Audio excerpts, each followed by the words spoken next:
Բարև ձեզ սիրելի բարեկամներ։ Այսօր մեր զրույցի թեման է աշխարհքաղաքական մարտահրավերները եւ հայկականության խնդիրը եւ այդ մասին զրուցելու համար հրավիրել ենք տոմարագետ, հայագետ Սերգեյ Սիմոնյանին։ Պարոն Սիմոնյան, ներկայումս ժամանակակից աշխարհը կանգնած է խորքային ճգնաժամերի առաջ, դա կլինի գաղափարախոսական, քաղաքակրթական, արժեհամակարգային գերտերությունները իրենք լուրջ մարտահրավերներ են ներկայացնում անավանդ փոքր տերություններին եւ նրանց կողմից տարաբնույթ մարտահրավերներ են բոլոր ոլորտներին վերաբերող։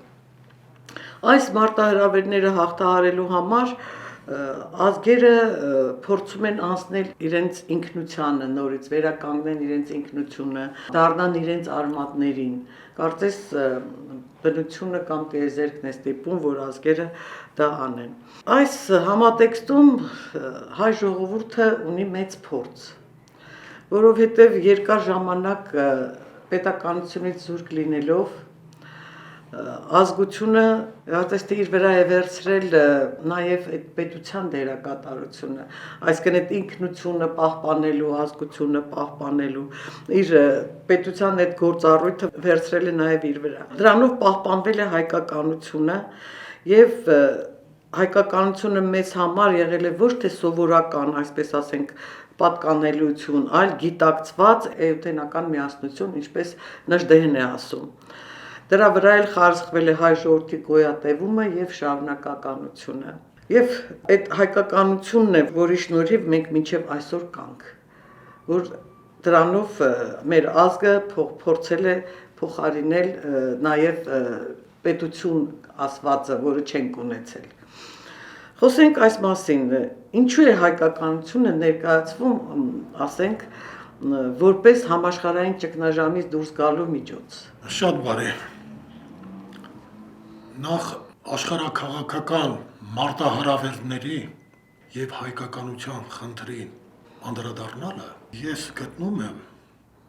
որ ծառացած խնդիրները ազգապահպան, քանի որ նոր ժամանակները ազգահալած եւ ազգակործան մարտահրավերներ են նետել համայն մարդկությանը, փորձենք հետադարձ մի հայացք գցենք ոչ հեռու մոտ անցյալին։ Մոտ անցյալին ես նկատի ունեմ, որ 20-րդ դարավերջին 90-ական թվականների սկզբին աշխարհում մեծ փոփոխություններ սկսվեցին։ Այն ժամանակվա գերտերություններից մեկը Խորհրդային Միությունը, որը ուներ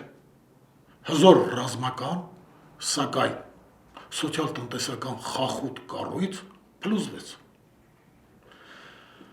Այդ Խորհրդային Միության կազմի մեջ կար 15 հանրապետություններ, որոնցից մեկը նաև Խորհրդային Հայաստանն էր։ Փլուզումից հետո փլուզվեց բնականաբար սոցիալիստական այդ հասարակարգը, սոցիալիստական քաղաքակրթությունը եւ դրան հանրապետությունները, այդ կազմի մեջ գտնող հանրապետությունները անցան կապիտալիստական կարգի։ Իրականում տեղի ունեցավ վայրի կապիտալիզմ։ Հենց այդպես էլ քաղաքագետները նշում են, հատկապես Հայաստանում, սոցիալիստական կարգերից անցան կապիտալիզմի այն տարատեսակին, որը մասնագետները բնութագրում են որպես վայրի կապիտալիզմ։ Այդ վայրի կապիտալիզմի մուտքով մենք ականատես ենք եղել, մենք տեսանք, որ Խորհրդային Հայաստանում, որը քիչ չէ, բավականին սոցիալ-տնտեսական հզոր կառույց կար, իր թերություններով անդերձ, այդ բոլորը առաջիկա մինչ օրս շատ բաներ վերացան, քայքայվեցին, կործանվեցին, շատ հզոր ձեռնարկություններ փակվեցին, մասնագետների մեծ մասը, գիտնականներ, արվեստագետներ եւ այլն, արտագաղթեր ունեցավ, շատ դեպքերում անգործություն առաջացավ։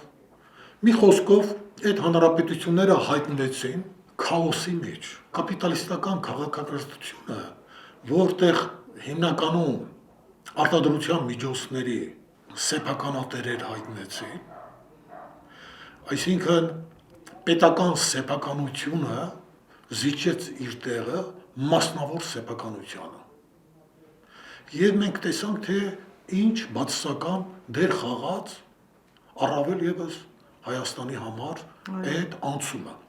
Հիմա այդ ժամանակվանից սկսած առավել եւս մարտահրավերներ տարեց տարի, օրեցօր մեր գլխով անցավ։ Շատ բաներ անցավ։ Էլի ես չեմ ասում սպիտակի երկրաշարժը, էլի ես չեմ ասում ազատագրական այն պայքարը, որ հայությունը տարավ, որ իր տարածքները վերադարձնի, էլի ես չեմ ասում, որ այդ տարածքները նորից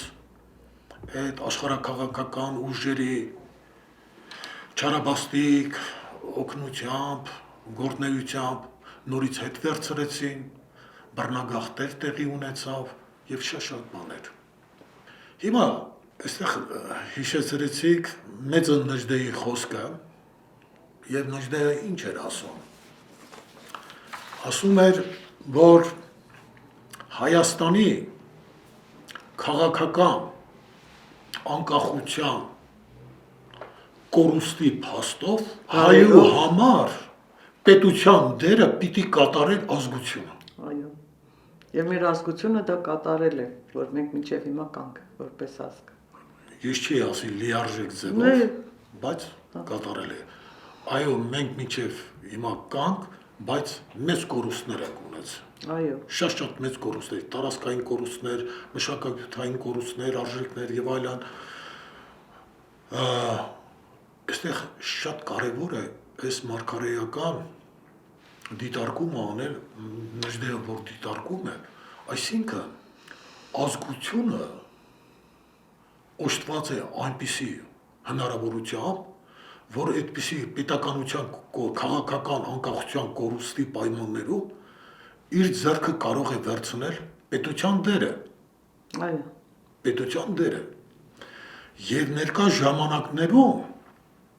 այդ վտանգը նույնպես կա։ Այսինքն Հայաստանի քաղաքական անկախության կորուստ կա։ Այդ կախվածությունը մենք տեսնում ենք։ Մեծ տերությունների հետ առնչված, դա արևմտյան մեծ տերություններ կլինեն, Ռուսաստանը կլինի, մյուսը կլինի եւ այլն։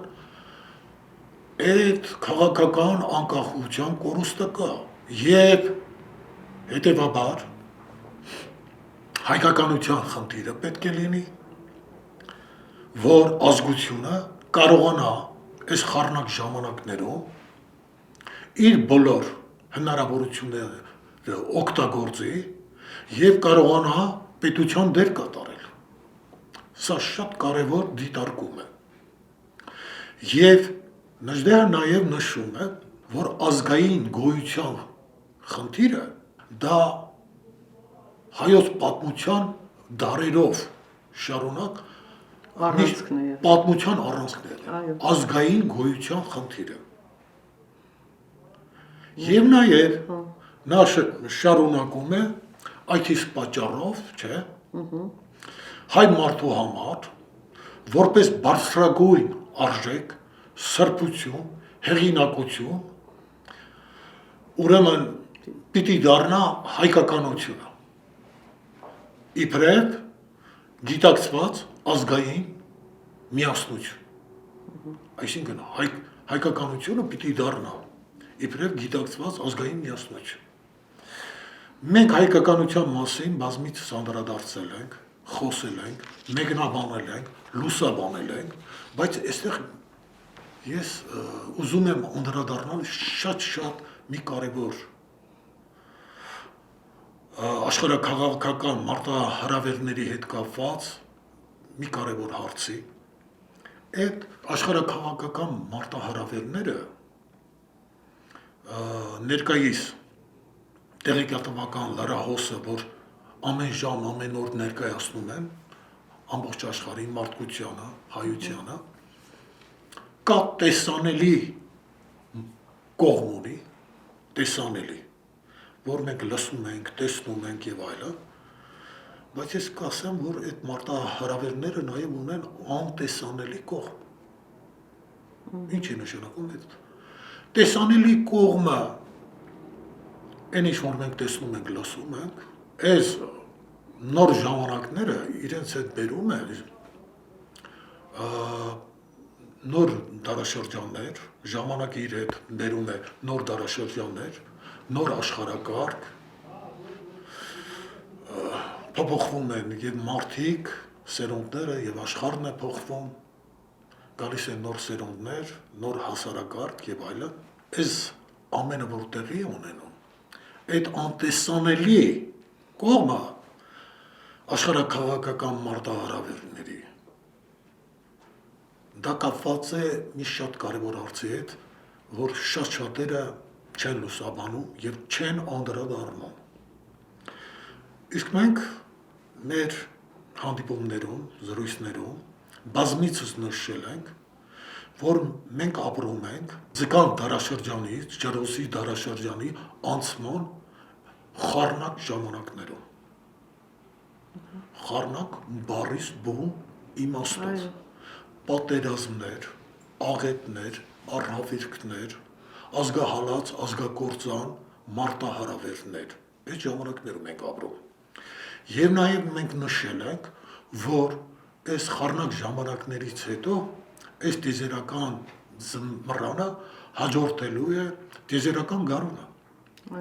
Առջևում ջրոսի դարաշրջանը։ Բայց դրա հետ կապված ասել ենք, որ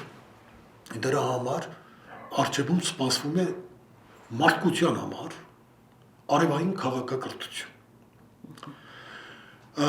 Շատ ոչ այդպես տարածված թաքնագիտական, խորագիտական անդրադարձներ են եղել նույնիսկ դարեր առաջ, հարյուրամյակներ առաջ, որ նոր այս եկող ժամանակներում նոր մարդկություն է ձևավորվում։ Նոր մարդկություն, այսինքն այդ տիեզերական գարնանամուտին ջրոսի դարաշրջանի մուտքով պետք է ձևավորվի նոր մարդկություն։ Նոր մարդկություն ասելով ինչի նկատի ունեք, նոր գիտակցություն, նոր ավելի բարձր գիտակցական մակարդակ պետք է ունենան, նոր բարեպաշտական վարք ու բարք պետք է լինի, առաքինություն եւ այլն, որովհետեւ ներկայիս այս խառնակ ժամանակներում մեծամասամբ մարդկության, հատկապես արևմտյան այդ տերություններում բանում, երբեմն այս ամեն օր մենք լսում ենք մեծ տերությունների առաջնորդները, ղեկավարները իրենց բարք ու վարքի հետ կապված սկանդալային հայտարարություններ են արվում, սարսափելի, զարմանալի, թե այդ մարդիկ, որ այդ տերությունը ղեկավարում են, ոնց են հայտնել այդ ղեկին, տիրության ղեկին, երբ որ նրանց դեմ բերում են փաստարկներ եւ այլն, թե նրանք ինչ անցանկալի վարք ու բարքի մեջ են եղել։ Եվ այս նոր ժամանակների համար այդ նոր մարդկությունը Նիցշեն ժամանակին գերմարդու մասին էր խոսում։ Քրիստոնեությունը, հայ առաքելական եկեղեցին, Սուրբ Գրիգոր Տաթևացին իր գործերում լուսաբանում է, մի այսպիսի բան է նա շեշտադրում, որ քրիստոնյա քահանաները, վարդապետները խնդիր ունեն, որ սովորական մարդը պետք է դառնա աստվածամարդ։ Միշտ դրա մասին խոսում է, բայց մենք գիտենք, որ իրենց աչքի տակ ունենալով, որ այդպիսի խնդիր կա, եւ պետք է կարողանան հոգեվոր դպրոցը, վարդապետությունը պետք է կարողանա սովորական մարդուն դարձնել աստվածամարդ, այսինքն իրենց առաքինության տեսանկյունից առաքինի մարդ պետք է դառնան, աստվածամարդում ուրեմն բնորոշ հատկանիշներով, բնորոշ հատկանիշի աստվածամարդու որն է, որ նա առաքինի է, արդար է, բարեպաշտ է, իսկ այդ նոր բարեպաշտ մարդկությունը, որ պետք է ձևավորվի, դա միանշանակ շատ պարզ է, այդտեղ բարդ հասկանալու բան չկա։ Այդ նոր մարդատեսակը, որ պետք է նոր ժամանակներում հայտնի, նա պետք է լինի բարեմիտ, նա պետք է լինի բարեխոս, նա պետք է լինի բարեգործ այս երեքի արկայությունը խոսում են, որ այդպիսի մարդը պետք է լինի արդար եւ բարեսիրտ։ Եթե այդ երեքը բարեմտությունը, բարեխոսությունը, բարեգործությունը չկա, բացառվում է, որ մարդը լինի արդար եւ բարեսիրտ։ Բայց ինչպես է դա լինելու։ Հիմա այդ որ հայության մասին խոսք չեն ասում, այդ թաքնագետները, թեոսոֆները իրենց համարում են խորագետներ եւ այլն, տարբեր ազգին ներկայացուցիչներ բաներ, դրանք ասում են դա պետք է այդ նոր մարդկությունը պետք է կոնկրետ երկիր մոլորակի աշխարհագրական որոշակի դիրքում ձևավորվի։ Հասկացա, հայկական Չէ, նրանք հայկական լեռնաշխարհի բարձրավանդակի անունը չէ տա։ չէ։ Ինչն է հետաքրքիր, որ նրանք ակնարկել են եւ որոշակիորեն փորձել են հիմնավորել, որ դա պետք է լինի Հյուսիսային Ամերիկա։ Ամերիկայի Միացյալ Նահանգները։ Որոշները ակնարկել են, որ դա պետք է լինի Ավստրալիա։ Հիմա կասեմ ուրիշ տարբերակներ, Ամերիկայի Միացյալ Նահանգների հետ կապված, մենք պատմությունը լավ գիտենք, որ ամբողջ աշխարհից այդ պետության ստեղծումով ինչ ներգաղթ եղավ Ամերիկայի Միացյալ Նահանգներ։ Տարբեր ազգեր, տարբեր մակարդակի մարդկային զանգվածներ, որակի հանցագործ կլինի, ինչ կլինի եւ այլն, իհարկե շահադիտական այդ մոտեցումը այնտեղ արտագաղթելու, ներգաղթելու ամենամեծն է եղել, այդ պատմությունը դա է ցույց տալիս կապիտալիստական հասարակարգի ձևավորում, տնտեսական շահեր, կապիտալի մասնավոր սեփականություն եւ այլն եւ այլն։ Բայց կյանքը ցույց տվեց, որ մենք լավ գիտենք, որ կան պետություններ, այդ թվում համար առաջի տեղը ազգերի ձուլման կենտրոններ, պետություններ, որ ազգերը մեխանիկորեն փորձում են ձուլել։ Այդտեղ կոնկրետ մի լեզու բոլորի համար եւ հաջորդը, որ այդ լեզվով խոսողները այդ աշխարհագրական տարածքում, այդ պետության տարածքում արեստացին ազգ են փորձում ձևավորել։ Ասենք ամերիկացի ազգ, Ամերիկայի Միացյալ Նահանգների ազգ, որը ասենք խոսում է անգլերենի այդ ամերիկյան սլենգով եւ բայց իրենք դա ազգ չդարձավ։ Իհարկե չի դառնա, Դա ամերիկացի ազգ չկա։ Ազգ չդարձավ։ Ամերիկայի Միացյալ Նահանգներում բացի այն համայնքները տարբեր ազգերի եւ այլն, որ գնացել են, նաեւ կան կրոնական համայնքներ, որոնք մինչև օրս էլ իրենց ազգային ավանդական որոշակի դեմքը պահպանելով գոյատևում են։ Եվ այստեղ խոսել, որ այնտեղ նոր ժամանակների համար այդ նոր մարդատեսակը պետք է ձևավորվի, բանից պարզվում է Ամերիկայի Միացյալ Նահանգներում այդ գործընթացը չի իրականացել։ Դա մեկ։ Այն, որ ակնարկում են Ավստրալիայում, մենք նաև գիտենք, որ Ավստրալիայում էլ շատ մեծ ներգաղթ եղավ։ Տարբեր երկրներից արտագաղթեցին, տարբեր ազգի ներկայացուցիչներ եւ այլն, եւ Ավստրալիայում էլ այդ գործը հեռանկարային համարումով արդեն պարզ է, որ իրականություն չի դառնա։ Նաև կան մեկ այլ տարբերակ, որ ճիշտ է այդպես բարձրաձայն չեն հնչեցրել, բայց այլ հայտնի տարբերակ է որոշ առումով, որոշ միջավայրում, որ միշտ ակնարկել են, որ այդ նոր մարդկային հանրույթը բարձր գիտակցված մակարդակով, իրենց հոգևոր մտավոր արժեքներով եւ այլն, դա պետք է ձևավորվի հրյա ազգի շուրջ։ Իհարկե դա պետք է աշխարհագրական առումով նույնպես իր տեղն ու դիրքը ունենա։ Եվ որտեղ պետք է լինի դա իրենց։ Բայց հիմա մենք տեսնում ենք Պաղեստինի հետ կապված, Իսրայելի հետ կապված, ինչեր է կատարվում։ Ամեն քայլ արվում են այդ տարածքները, որպեսզի իրենց համար ազատագրվեն, դաշտ բացվի եւ իրենց այդ ազգային նկարտումները այդ տարածքում իրականացնեն, որը նույնպես այսօր շատ հարցեր է առաջացնում, շատ խոչընդոտներ է հարցնում եւ դրան այլընտրանքային ես մամուլից եմ ասում, տեղեկանում ենք, որ կան մտահղացումներ, որ այդ նպատակի համար Ուկրաինայի որոշ տարածքներ պետք է ազատագրվեն,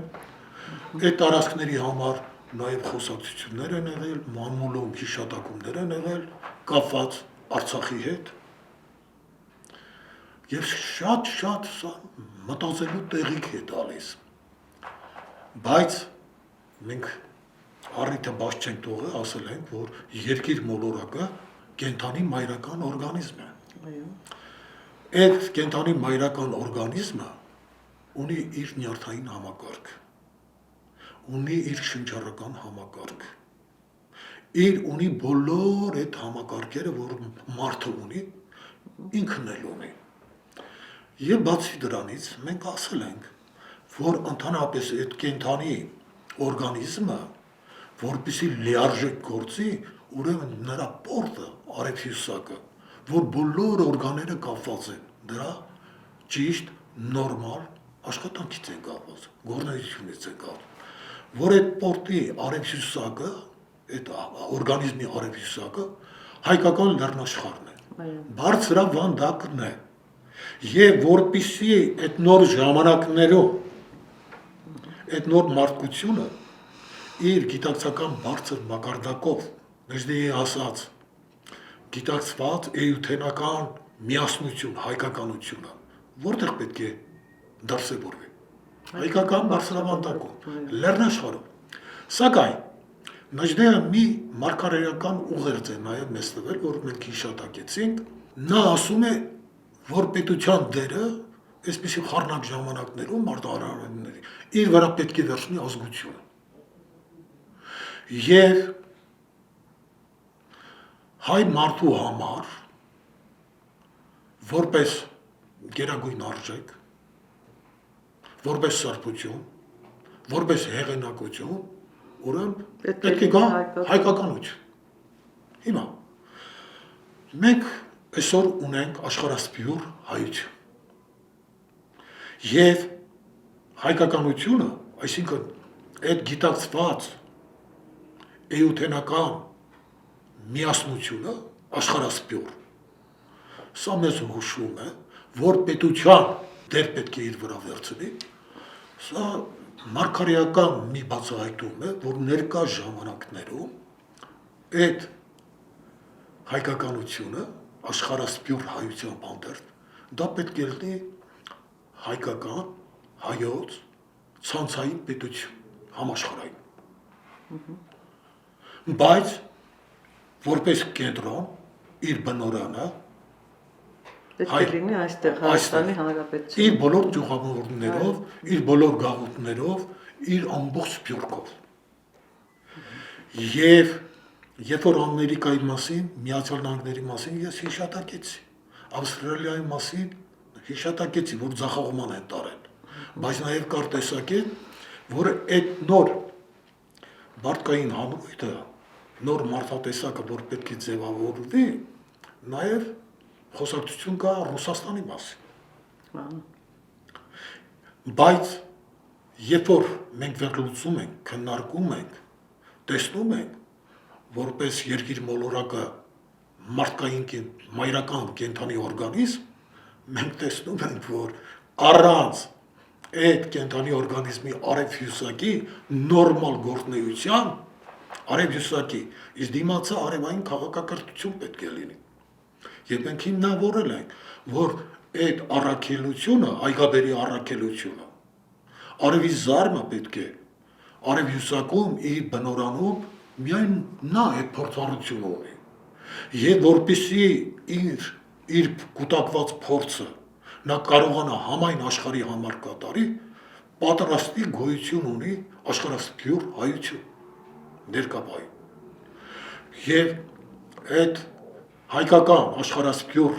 օջախները որ կան, նրանք Փառք Աստծո բարեբախտաբար գործում են, կան եւ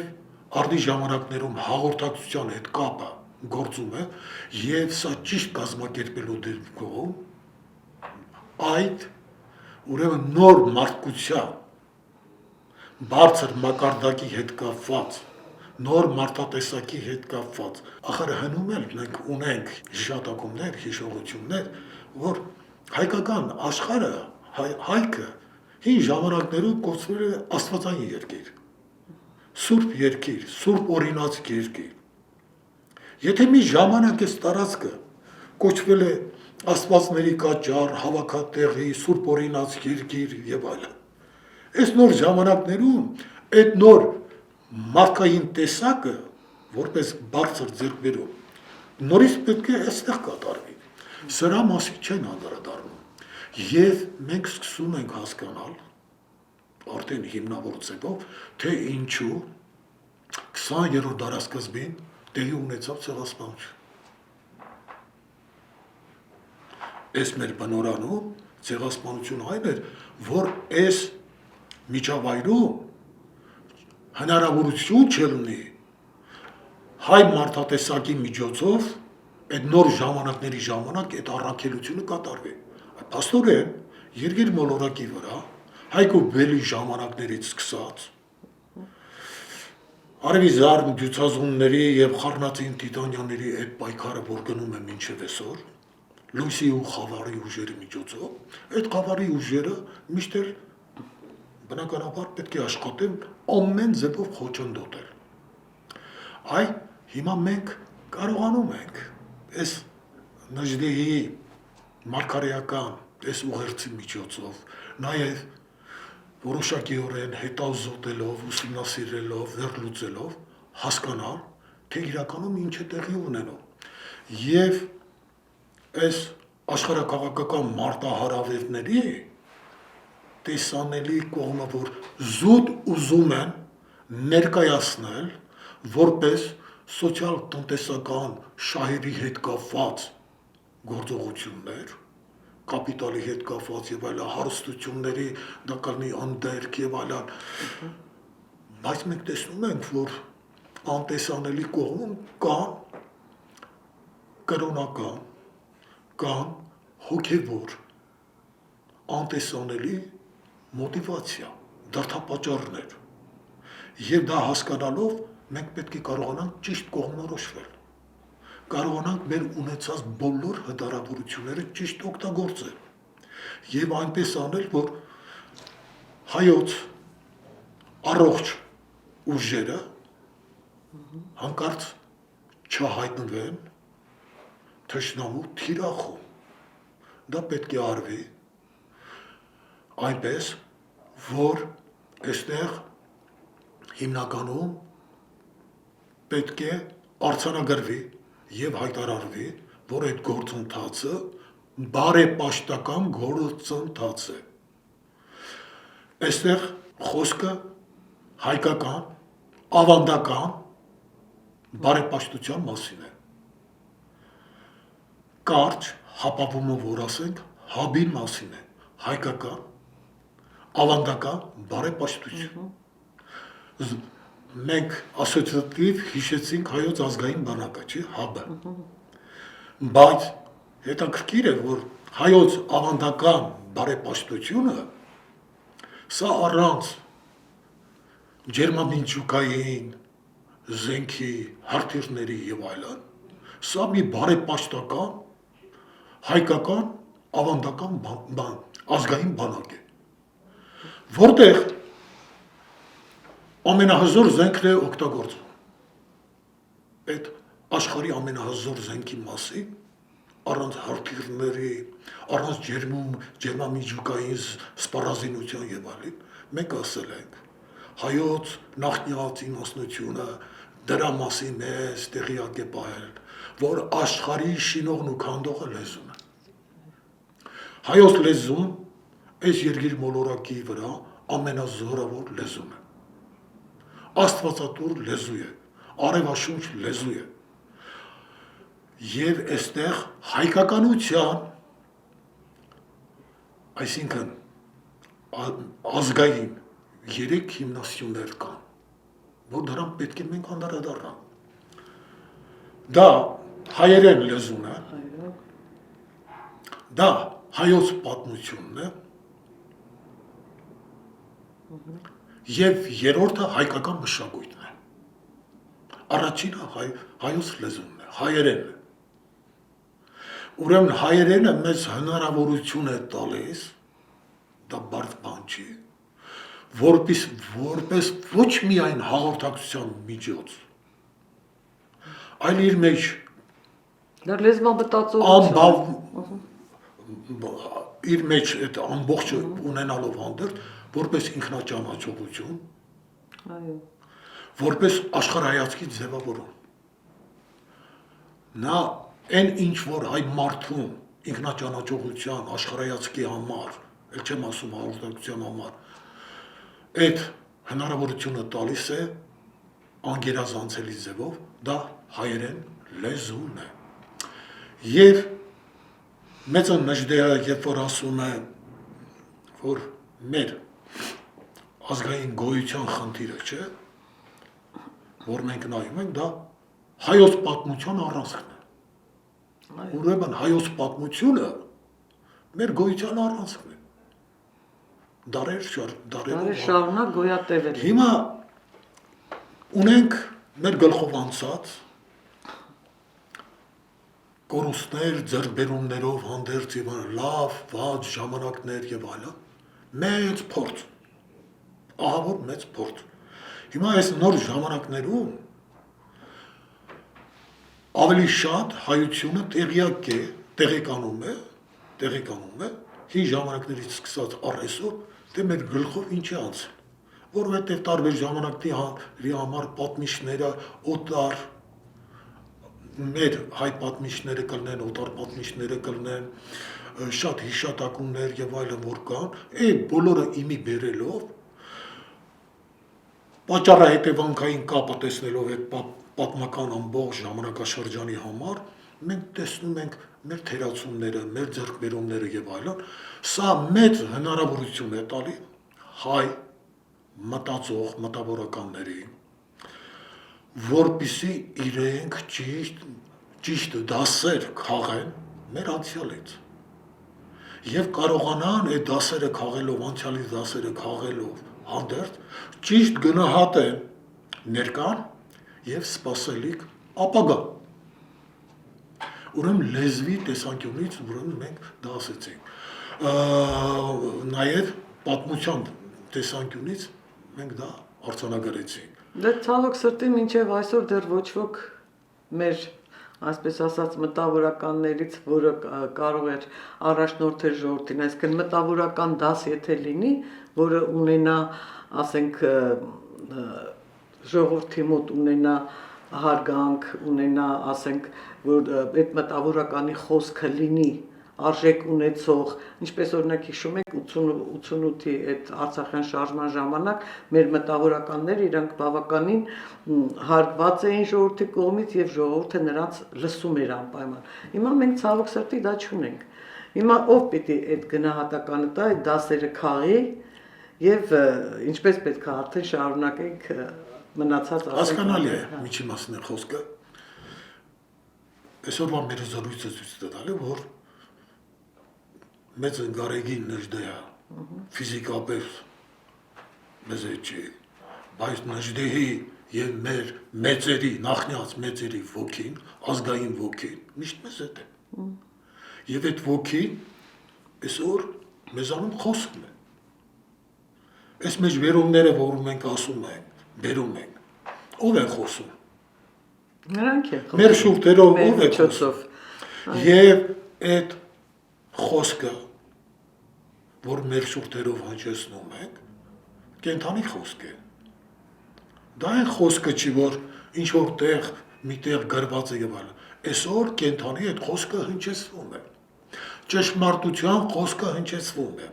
Ճշմարտության խոսքը տասնյակ հազարներով, 100,000-ներով մարդիկ լսում են։ Ամենահզոր խոսքը ճշմարտության խոսքն է։ Եվ այդ ճշմարտության խոսքը շատ վարակիչ է, լուսավոր խոսք է, Այսինքն հայոց ավանդական բարեպաշտությունը,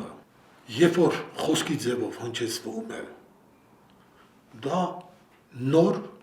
հայկական լուսավորչական շարժում է ստեղծում։ Բոլոր հայ հոգիները տոգորվում են այդ խոսքով։ Միտքը պայծառանում է։ Նոր ժամանակներում սկսում են վերագնահատել իրենց իմացած չիմացածը,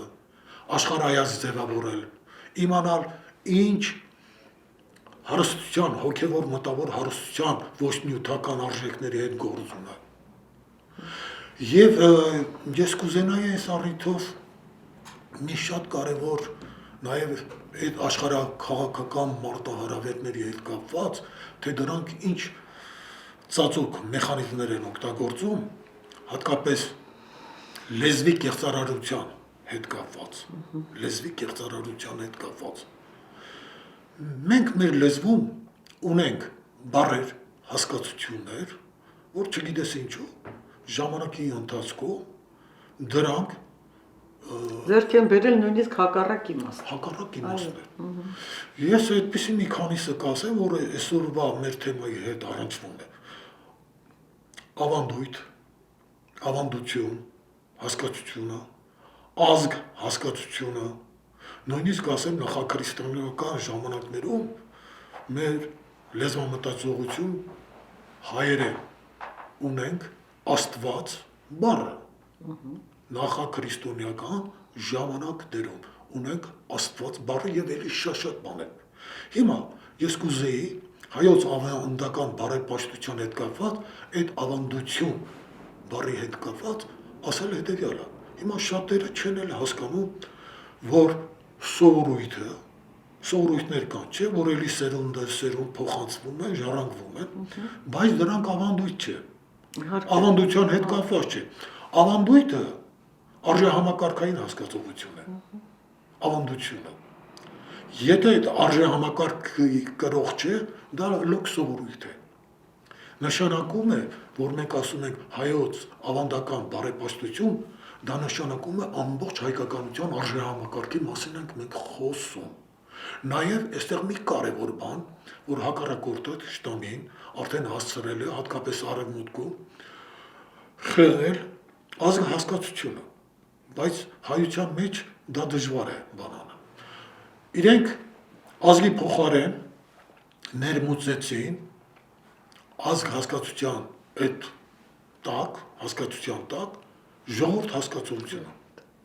հասկացությունը։ Այսօրվա Ամերիկայի Միացյալ Նահանգների ազգ գոյություն չունի։ Նրանք խառնածիններ են։ Այդտեղ գոյություն ունի Ամերիկայի ԱՄՆ-ի ժողովուրդ։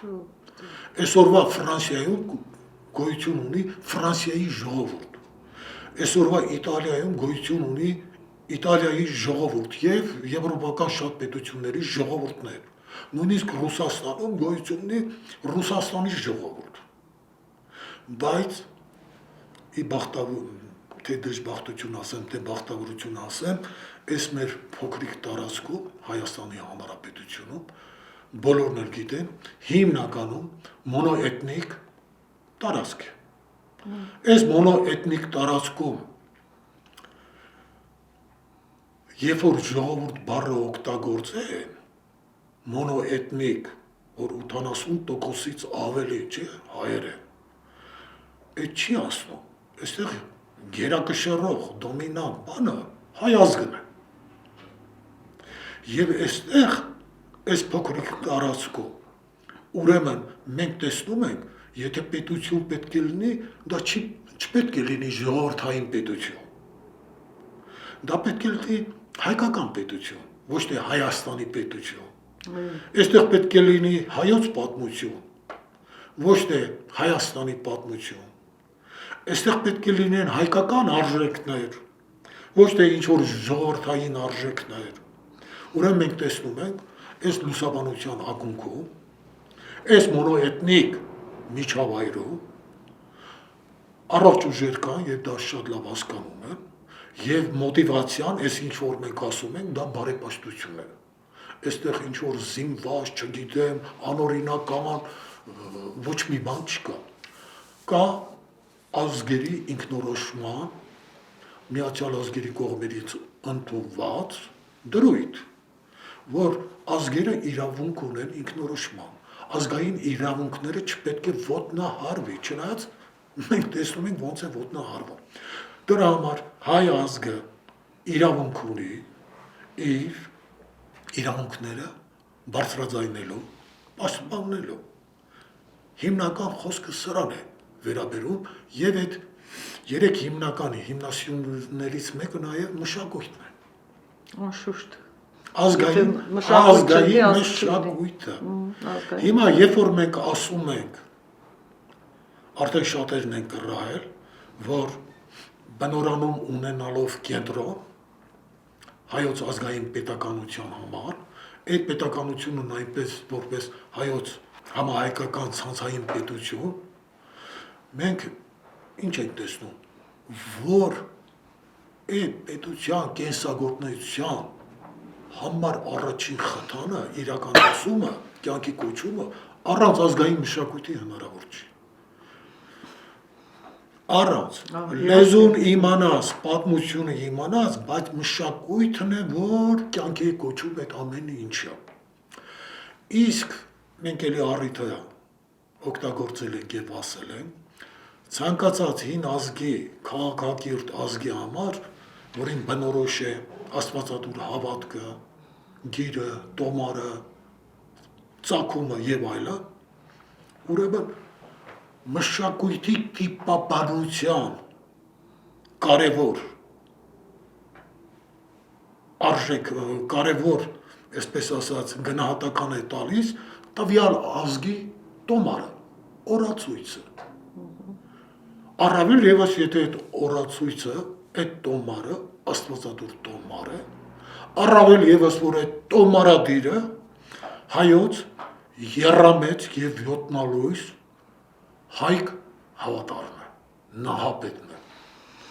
Եվ արևային հայոց արևային քաղաքակրթության, այսպես ասած, հիմնադիրը։ Եվ այդ տոմարը իր մեջ կարողանում է ամբողջացնել, միավորել ամբողջ հայկական մշակույթ, որովհետև տոմարով տոներ են, ծեսեր են, արարողություններ են եւ այլն են, նուրբ աշխարհի հետ, ոգեղեն աշխարհի հետ հաղորդակցության մեծ հնարավորություններ են։ Ինչ է նշանակում տոներ, ծեսեր եւ այլն։ Դա նշանակում է, որ ժողովուրդը իր երգով, պարով, ճարտարապետությամբ, խոհանոցով, հագուկապով, ամեն ինչով, չէ՞։ Այս տոմարը այդ բոլորին կարգավորում է, կանոնավորում է եւ կյանքի է կոչում։ Նաեւ ես չմոռանամ ասել այդ աշխարհագրական դիրքի հետ կապված։ Ես Հայաստանից դուրս երբ որ եղել եմ հանգամանքների բերումով Լատվիայում եւ այնտեղ երբ որ ես Լատվիայի ջուրը խմել եմ, որը ճահճաջրի համը գալիս էր, ես այդ ժամանակ հասկացա, որ բարձրյալը հայ մարդկանց այս ինչ մեծ շնորհ է արել, այս ինչ կենարար քաղցրահամ ջուր է տվել։ Դուք չեք պատկերացնի, առաջին անգամ ես Լատվիայում, Ռիգայում, Ելգավայում այդ ճահճաջուրը որ փորձեցի համտես անել, ես հասկացա, թե այդ ինչ մեծ շնորհ է տրված հայ մարդկանց։ Եվ այդ ջուրը մեր նախնյաց աշխարհընկալումներով դա աստվածամոր հագուստն է, մարմինն է, որը մենք ըմբում ենք։ Այդ քաղցրահամ ջուրը իր մեջ ունի տիեզերական շատ մեծ բանազորական խտացում, էներգոինֆորմացիոն լիցք ունի իր մեջ։ Եվ հայ մարդը այս իր բնորոնում, այս քաղցրահամ ջուրը խմելով, իր հողու ջրի հետ միասին, իր մշակույթով ամեն ինչով, մենք տեսնում ենք միակ մայր երկիր մոլորակի համար այն նախատեսված ապագա ժամանակների համար ամենալավագույն միջավայրն է, որ հայության միջոցով կարողանան համայն մարդկությունը հանել այս ակնհայտ ճգնաժամից։ Այս չկնա կրոնական արճակատումներ, պատերազմներ, խռովություններ, ինչ ասես, որ կա։ Ուրեմն մենք աշխարհաքաղաքական մարտահրավերների հետ կապված հայկականության խնդիրը կարծում եմ որոշակի առումով կարողացանք ձևակերպել, լուսաբանել եւ մեր ունկնդրին ներկայացնել։ Իսկեն հայկականությունը ըստ էության պետք է դառնա մեր պետականաշինության հենասյուներից մեկը։ Իրականում այդպես պետք է լինի, եթե մենք ուզում ենք, որ պետությունը որպես այդպեսին կայանա, ազգությունը որպես ազգություն մնա ազգություն, այսինքն ոչ թե ազգությունը փոխարինի պետության գործառույթներ վերցնի իր վրա, այլ պետությունը եւ ազգությունը պետք է իրար փոխլրացնող լինեն եւ այդպես մենք ավելի ուժեղ կդառնանք, որ միմյանց չփոխարինեն, այլ իրար ամրապնդեն իրականում, ոչ թե փոխարինեն, այլ ամրացնեն նրանց հիմքերը։ Եվ այդ դեպքում արդեն մենք նորմալ պետություն կդառնանք։ Ես հասկացա, ինչի մասին է խոսքը, բայց չմոռանանք, որ պետություն էլ կա, պետություն էլ կա։ Կա հանրապետություն, ժողովրդական պետություն, սոցիալիստական քաղաքակրթության պետություն, կապիտալիստական պետություն, չէ, պետության անուն ենք տալիս։ Բայց որը պետք է լինի մեր ցանկալի այդ պետությունը, որպես կատարյալ, ուրեմն հանդունույթի, հասարակության, ազգի անվտանգությունը ապահովող, չէ, կառույց։ Այո։ Կառույց, անվտանգությունը ապահովող կառույց, որը պետք է լինի։ Ովքեր պետք է կառավարեն, այդ ղեկավարությունը ովքեր պետք է լինեն։ Ուրեմն շատ հստակ կարելի է ասել, որ ժողովուրդը ամբողջը իր մակարդակով շատ ցածր է։ Այդտեղ մենք վատ բան չենք ասում։ Դա իրականություն է։ Ցանկացած ազգի ժողովրդական կազմավորումների մեջ այնտեղ պետք է լինեն մտավորականներ, գիտնականներ, քաղաքագետներ, որոնք իրենց հոգևոր մտավոր մակարդակով բարձր են, եւ նրանք պետք է ղեկավարեն ու կառավարեն։ Առավել եւս համար առաջին պահանջը, որ ներկայացնում են, որ նրանք պետք է իրենց բարքու վարկով, իրենց մտավոր հոգևոր մակարդակով համապատասխանեն այդ դիրքին։ Եվ այդ պետությունը ինչպեսի պետություն պետք է լինի։ Դա պետք է լինի ազնվապետություն։ Ազնվական հասկացողությունը դա լոկ այդպես թղթի վրա գրված բան չի։ Ազնվականությունը։ Ազնվական մարդը իր վարքու բարկով, իր մտածելակերպով, իր գործելակերպով է ապացուցում, որ ինքը ազնվական է։ Ոչ թե ինչ որ թղթերով, բաներով, կնիքներով հաստատի, որ ինքը ազնվականի սերունդ է։ Ոչ։ Այդ նոր տեսակի մարդը պետք է լինի ազնվական մարդ, աստվածամարդ, նոր տեսակի մարդ։ Եվ խոսքը հենց դրա մասին է, եւ ազգային պետությունը իր ազգային ազնվապետությունը պետք է ունենա։ Եվ դա ոչ այդպես միապետություն է, ոչ այդպես անհասկանալի դեմոկրատական պետություն է, դեմոկրատիա է, ոչ կապիտալիզմ է, ոչ սոցիալիզմ է։ Ինչ է նշանակում։ Օրինակ այդ կապիտալիստական քաղաքակրթությունը, սոցիալիստական քաղաքակրթությունը փակող առաջ են կանգնել եւ վերանում են։ Նրանք առաջընթաց կոչեցյալ, որ ասում են, իրականում լրի փակողու առաջ են եւ այսօրվա ճգնաժամը աշխարհաքաղաքական խոսում է դրա մասին։ Ելքեր են փնտրում, նոր բաներ են փնտրում, ոնց այս վիճակից դուրս գա։ Հիմնական շեշտադրումը արտաքին երևացող իրենց թվում է, թե տնտեսական այս խորը ճգնաժամը այդ տնտեսությանը ինչ որ փոփոխություններով, գերտերությունները կարող են այդ վիճակից դուրս գալ, բայց մենք տեսանք, որ դա միայն արտաքին երևացող մասն է, չերևացող մաս կա եւ աշխարհաքաղաքական խաղեր կան, չերևացող, քողարկված։ Այսօրվա մեր զրույցը ինչ էր, քողազերծումներ այդ ամենը։ Հոգևոր իմաստով պետքա պինդ լինենք, ամուր լինենք, որ այդ մարտահրավերներին դիմանենք եւ մեր մեջ պահենք հայկականությունը։ Միանշանակ։ Շնորհակալություն, պարոն Ես Սիմոնյան։ եմ շնորհակալ։ Ստեսություն, սիրելի հայրենակիցներ։ Ստեսություն։